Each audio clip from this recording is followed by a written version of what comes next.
keepers, California's three strikes law is the leading topic among the state's 130,000 inmates. And they're not talking about how to break the law, they're talking about how to avoid facing it. In tonight's special assignment, Channel 3's Mike Boyd reports the fear of three strikes may be driving prison parolees out of state.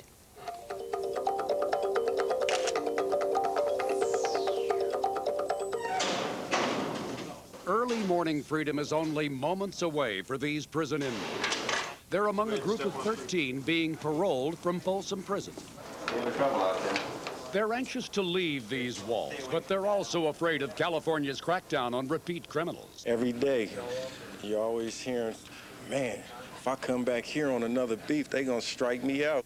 The reference is to California's three strikes law, which says anyone sent to prison with a second serious felony conviction will serve double the prison sentence.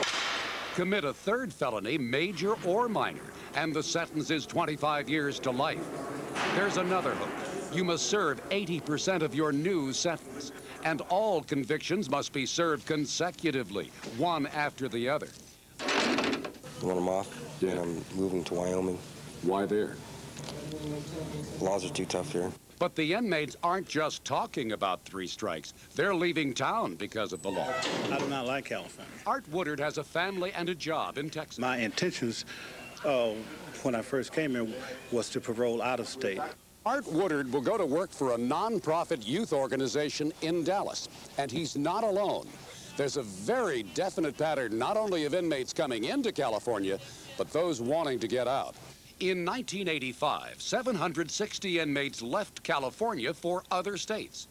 2.5 times that number came here. Before, it was a couple of years here, a couple of years there. In 1990, with prison populations growing nationwide, 1,500 left the state, but 2,200 moved in. A lot of the inmates say that they want to go to Arizona or go to Colorado, someplace but California. 1995. In the 9 months since three strikes began, nearly 3,000 parolees have left.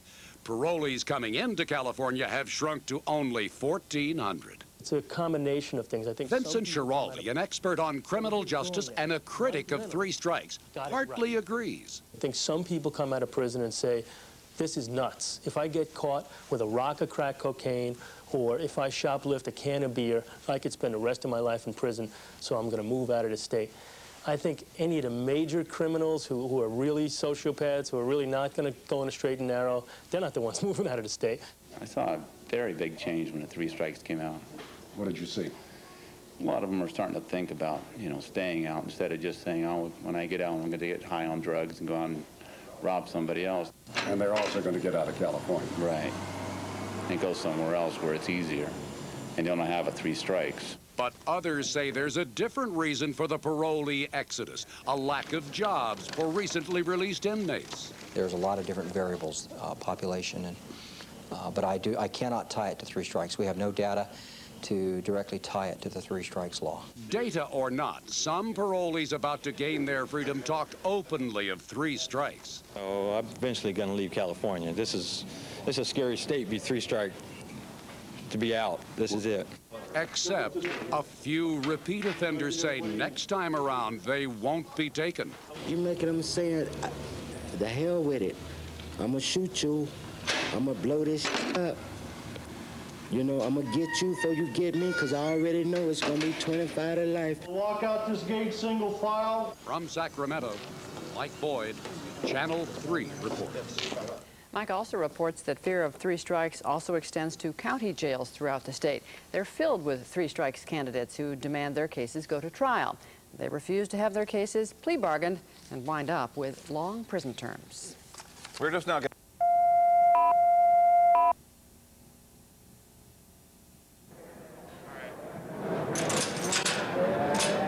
Three strikes and you're out. If you've already done time for 2 serious or violent felonies, you've got one more chance, or they could lock you up and throw away the key. We have firmed up the soft underbelly of the criminal justice system in California. It was on this street in Fresno's Tower District that three strikes had its violent and bloody origin. It was a June night in 1992. A young woman was walking to her car when she was mugged by 2 men. When she refused to give up her purse, one of those men put a gun to her ear and pulled the trigger. She died 26 hours later. Her name was Kimber Reynolds. I miss my daughter. I always will miss my daughter. You may somehow live with it or compensate for it, but you never get over it. Mike Reynolds is a wedding photographer in Fresno, but for the past 5 years, he and his wife have dedicated their lives and their life savings to keeping a vow Reynolds made to his daughter on her deathbed.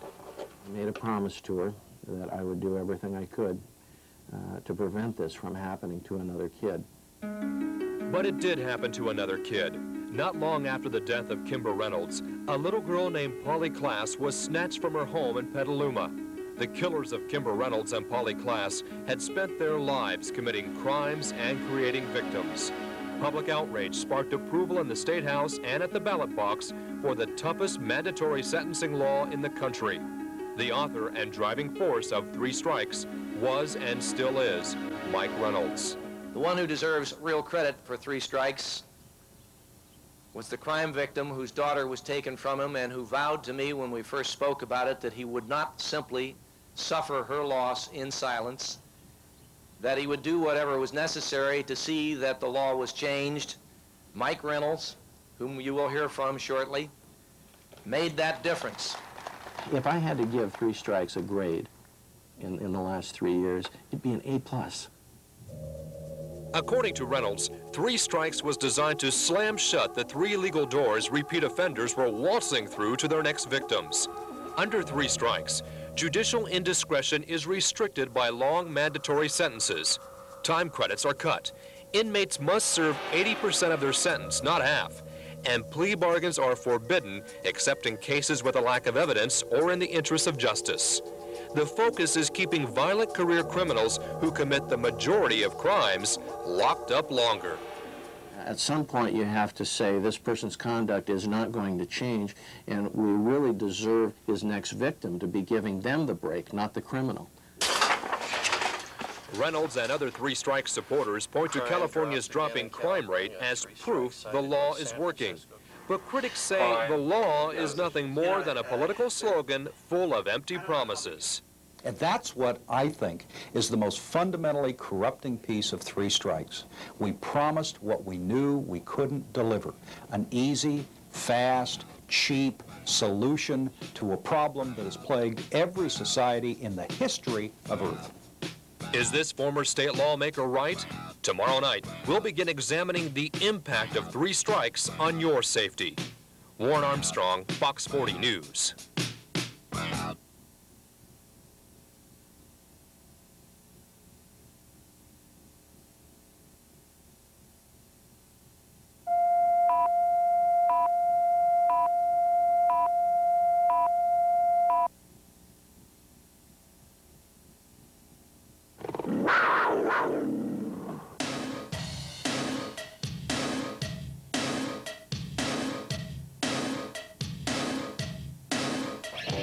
These cops are an elite crime-fighting unit.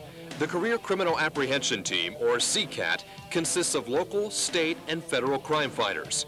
Armed with the 3 Strikes law, these guys are a repeat felon's worst nightmare.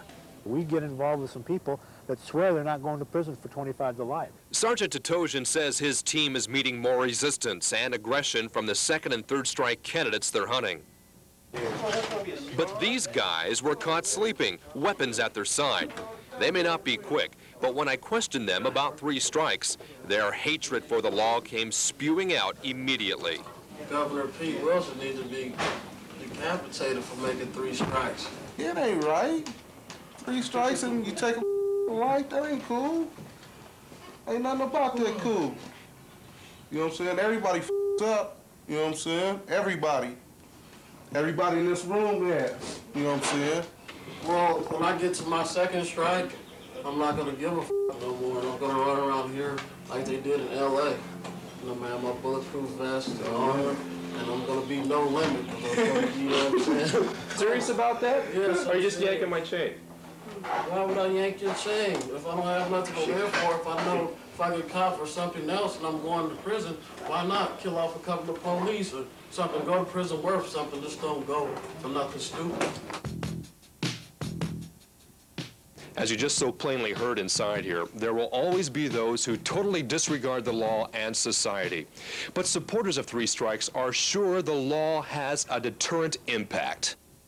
We have learned from many family members, friends and associates that some of the people that we have arrested in the past or that we know are 3-strike, 2-strike candidates have left the state.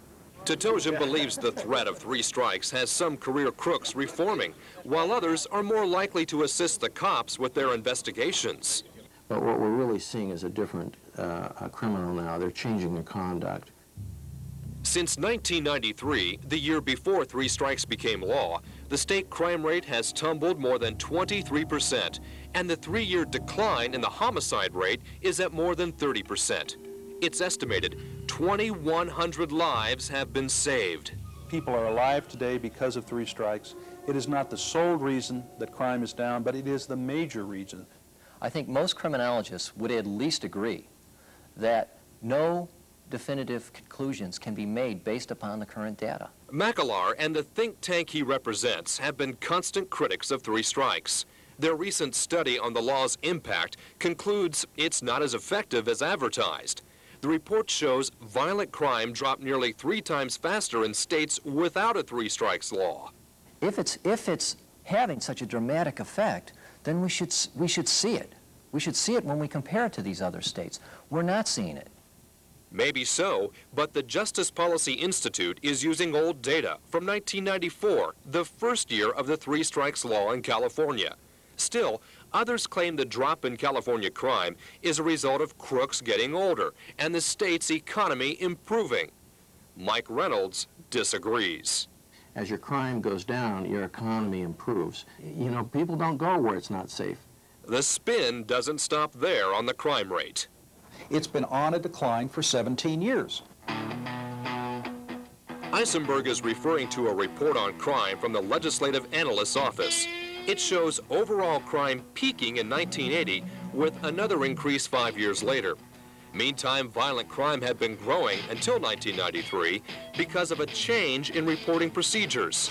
Bottom line, we have less crime, but no one knows exactly how 3 strikes influences the numbers. Tomorrow night, putting the bite back into 3 strikes. Warren Armstrong, Fox 40 News.